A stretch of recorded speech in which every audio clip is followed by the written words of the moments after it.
They rise first. They are cause.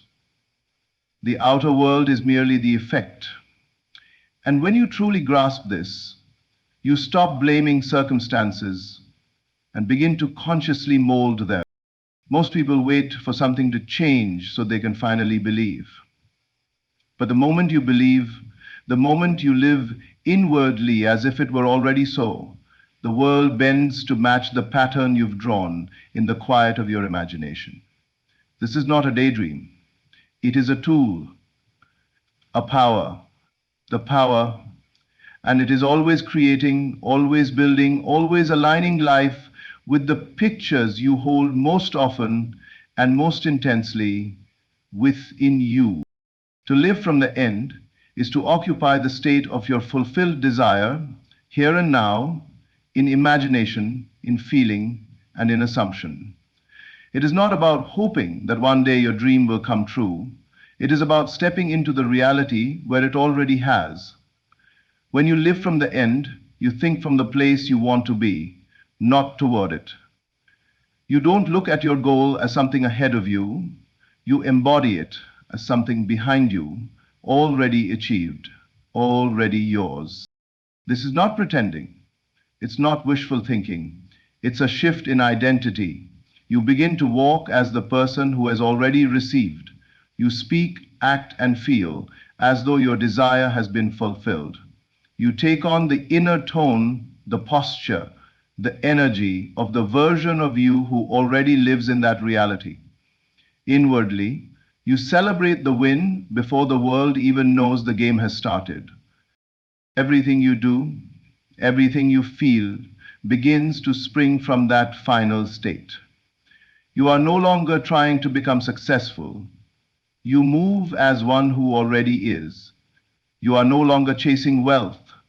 You carry the consciousness of wealth within you.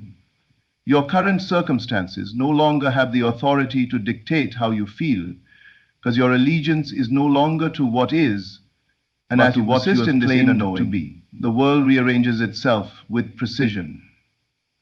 People show up, doors open, opportunities arise, not by accident, but by resonance. You have aligned your inner reality with the outcome, and life responds in kind, not because you forced it, but because you lived from the truth of it before it appeared.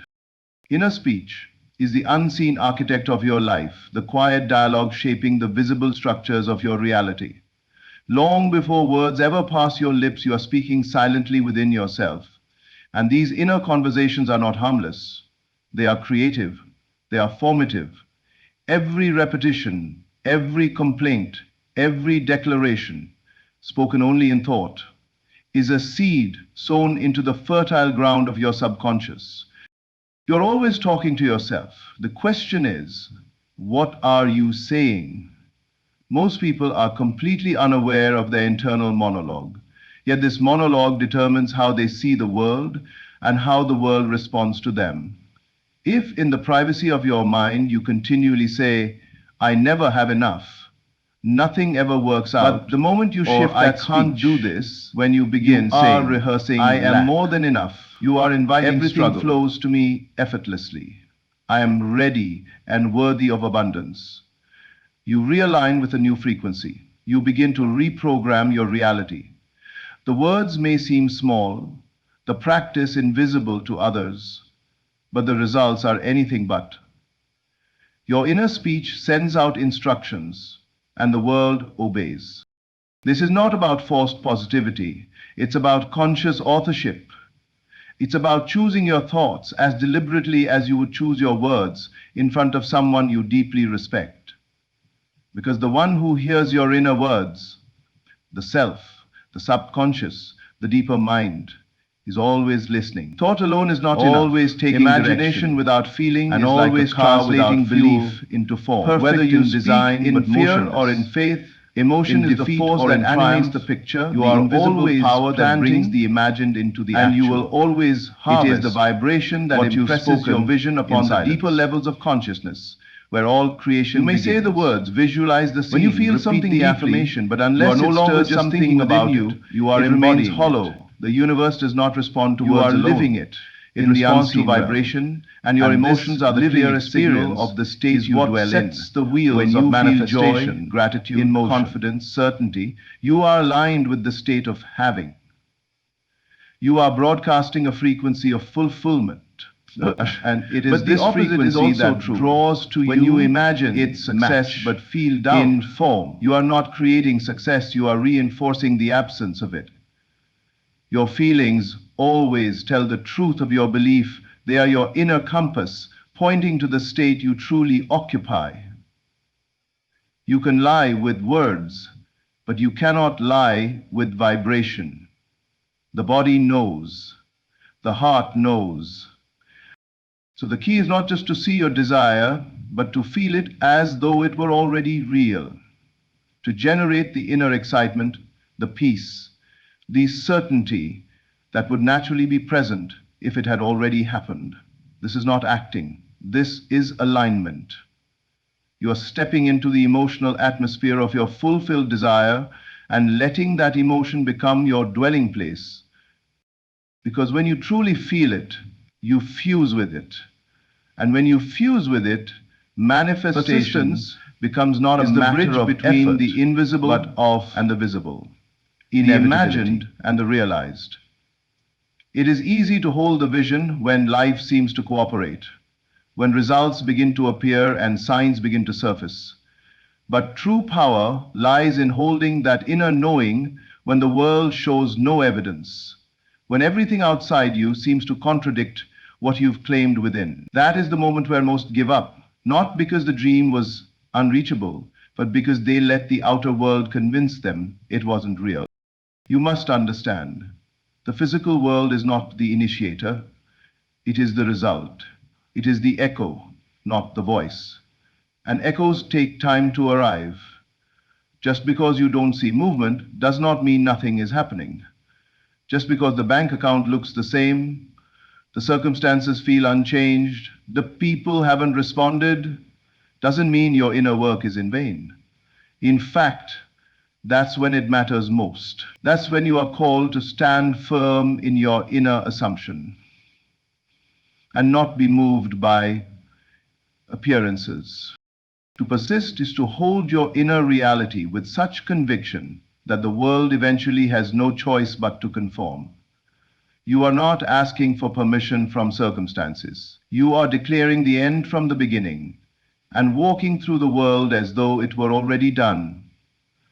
Doubt may whisper, logic may resist, fear may arise, but your task is to remain faithful to the unseen, to continue feeling, thinking, and acting as the version of you who already possesses what you desire. Persistence is not about force. It is about alignment. It is about revisiting your vision every day, feeling it more deeply, assuming it more naturally, until it becomes the only reality you recognize. And as you continue, regardless of delay, resistance, or detours, reality will bend. Not because you fought for it, but because you refuse to leave the place where it was already true. To chase something is to affirm you do not yet have it. It is to declare with every effort and every step that what you desire is distant, separate, outside of you. Chasing puts your goal always just out of reach. Tomorrow, someday, later, but claiming is different. Claiming is an act of authority, not desperation. It is standing in the knowing that what you desire is already yours by right of consciousness. You are not trying to earn it, you are embodying it. When you claim something, you do not beg. You do not wait for validation. You assume the posture of the one who already owns it. It is not arrogance, it is alignment. It is not pretending, it is possession in the invisible. And the outer world must follow the inner decree. The one who chases money believes they are separate from wealth. They measure the gap, they strive to close it, and they become enslaved by the very thing they seek. But the one who claims wealth does not wait for a number to feel abundant. They carry the energy of financial ease, and that energy draws the physical form effortlessly. This principle applies to everything: love, success, healing, freedom. You do not wait until it shows up to feel it. You feel it and then it shows up. You do not knock endlessly at the door. You walk through it as if it were already open. Claiming means you stop placing your desire on a pedestal. You stop worshipping it from afar. You bring it close. You wear it like a coat. You let it become part of your identity. The energy of chasing is restless and scattered. The energy of claiming is calm and magnetic. When you chase, you pursue from lack. When you claim, you receive from fullness. It's not about trying harder, it's about believing deeper. You don't need to go after it, you need to realize it's already within you. And from that knowing, you allow it to materialize without resistance.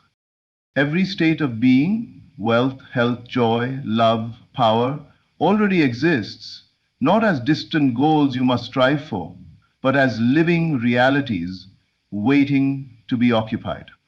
They are not created by effort, they are entered by assumption. Just like you step into a room, you step into a state. And once you enter it in consciousness, it begins to express itself in your world. You're not becoming something new, you're selecting what already is.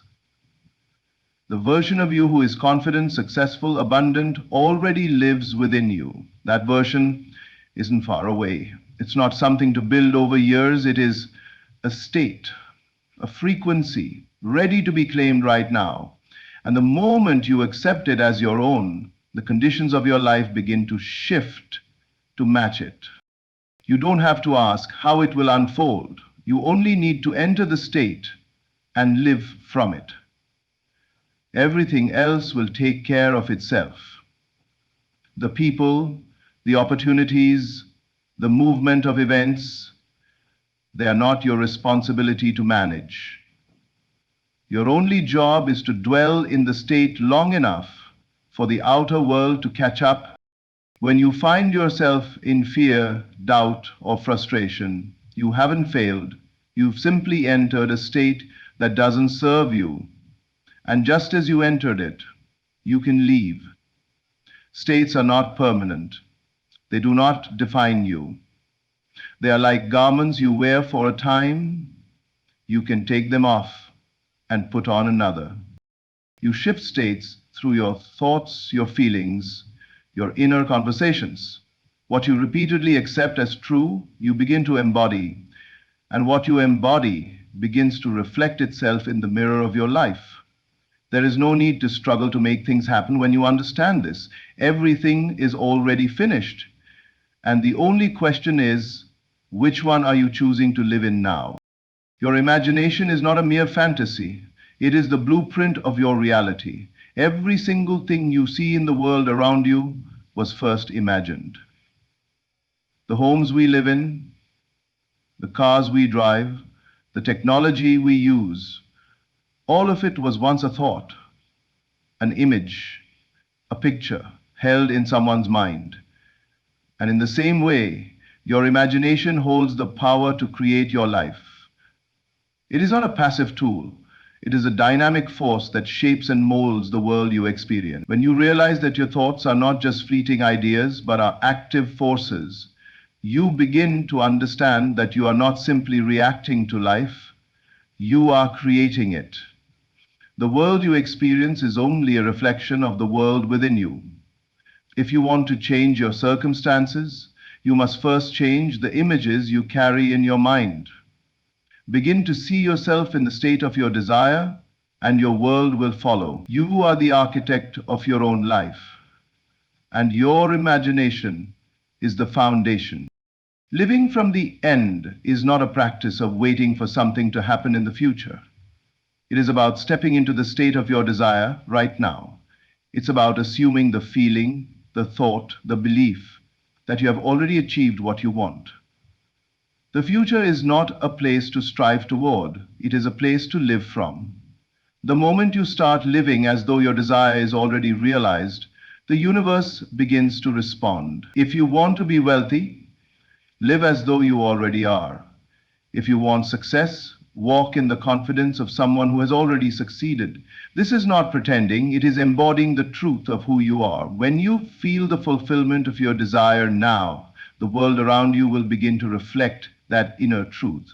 The outer conditions may not immediately align, but the key is persistence, holding your assumption until the world must obey. Inner speech is the quiet but powerful force that shapes your reality. The words you speak to yourself, whether consciously or unconsciously, are molding the conditions of your life. Every time you think, I can't, I'm not good enough, I'll never make it, you are planting seeds of limitation. On the other hand, when you affirm, I am capable, I am worthy, I'm abundant, you are aligning yourself with the very conditions you wish to manifest. Your inner speech is not just idle chatter, it's the foundation of your outer reality. You are always conversing with yourself, and those silent conversations are the seeds that grow into your experiences. Pay attention to what you're saying, because what you speak inwardly will eventually express itself outwardly. Emotion is the key to unlocking your desires. Thoughts are powerful, but without the energy of emotion, they are like empty vessels. Emotion is the fuel that propels your thoughts into the realm of manifestation. When you feel the reality of your desire, it becomes tangible in the unseen world. The universe responds not to mere thoughts, but to the emotional charge behind them. If you think about wealth without feeling the excitement of abundance, you are not creating wealth, you are creating the absence of it. On the other hand, when you feel the joy, the excitement, the relief of already having what you desire, you are aligning yourself with its reality. Emotion is the force that brings your thoughts to life. When you generate the emotion of fulfillment, the outer world must reflect that emotion. Your emotions are the driving force that moves your desires from the inner realm into the outer realm. Fearlessness is the act of remaining faithful to your inner vision, despite what the outer world may show you. It is easy to believe in your dreams when things are going well, but true power is found in holding your vision steady when things seem difficult or impossible. The outer world is simply a reflection of the inner world, and it can take time for the outer to catch up with the inner. When you persist, you refuse to let circumstances dictate your belief. You hold your vision steady, you continue to feel as if your desire is already fulfilled, and you trust that the world will eventually mirror your inner reality. It doesn't matter if things seem bleak or stagnant. The key is to keep living from the end, to keep feeling the fulfillment of your desire, and to trust that the outer world will align with what you know to be true. Claiming your desire is an act of ownership.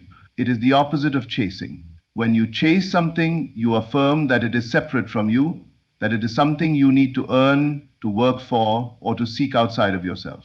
But claiming is different. Claiming is knowing that what you desire is already yours, not because of anything you've done, but because of who you are. When you claim your desire, you stop waiting for external signs, for permission, for validation. You begin to walk, talk, and act as though it is already yours. The universe does not give you what you want because you've chased it. It gives you what you claim because you embody it. Claim your desires now, not as a distant possibility, but as a present reality. The moment you claim it, you align yourself with it, and it must manifest in your experience. Every trait, whether of wealth, health, love, or success, is already existing. It is not something you must work toward, but something you must step into. Just as you would enter a room, you can enter a state of being. You can choose the state of abundance, the state of success, the state of health, and when you do, the world around you must shift to match it. States are not permanent. They are fluid and can be entered or exited at will. If you find yourself in a state of lack, frustration, or doubt, you can simply choose to leave it and enter a new state, one of abundance, peace, or success. The power lies in your ability to shift your consciousness to match the reality you wish to experience. States are waiting to be occupied, and all you need to do is choose to step into the state of the person you want to become. The world will adjust, and you will experience the manifestation of that state in your outer reality. Everything you've ever desired is not somewhere far away. It's within reach, right now, waiting not for time, but for recognition. You are not chasing wealth. You are revealing the wealthy version of yourself that already exists. You are not begging life to change. You are commanding it silently through your imagination, your emotion, your inner speech, and your persistence. The world bends not to effort, but to assumption. And every assumption, when held with feeling and lived from faithfully, must externalize. Fly from the end. Speak inwardly as though it's already yours. Feel it deeply, consistently. Persist when nothing seems to change, and above all, claim it. Don't chase, don't hope, don't wait for permission. The millionaire version of you is a state, already complete, already formed, already waiting. Step into it, dwell in it, and let the world mirror it. Thank you for listening. May you walk in the fullness of your power, and remember, it's not about becoming a millionaire in 1 month. It's about being one now and letting 1 month be enough time for the world to catch up.